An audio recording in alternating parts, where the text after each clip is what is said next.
हिमायतनगर तालुक्यातील विरसणी गावात 77व्या प्रजासत्ताक दिनानिमित्त ग्रामपंचायत व जिल्हा परिषद प्राथमिक शाळेत ध्वजारोहणाचा कार्यक्रम मोठ्या उत्साहात पार पडला।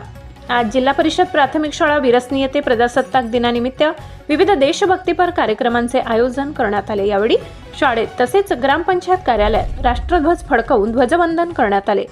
1929 साली लाहोर जवळील रावी नदीच्या काठी अशोक चक्रांकित तिरंगा ध्वज फडकवून पूर्ण स्वातंत्र्याची घोषणा करण्यात आली होती। त्या ऐतिहासिक घटनेच्या स्मरणार्थ आणि भारतीय राज्यघटना अंमलात आणल्याच्या दिनाच्या स्मृतिप्रित्यर्थ 26 जानेवारी हा दिवस प्रजासत्ताक दिन म्हणून साजरा केला जातो।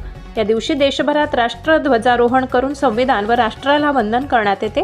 विरसणी येथे झालेल्या कार्यक्रमाला पोलीस पाटील, उपसरपंच, सरपंच, ग्रामपंचायत सदस्य, शाळेचे सर्व शिक्षक, शिक्षिका, विद्यार्थी, गावातील नागरिक मोठ्या संख्येने उपस्थित होते।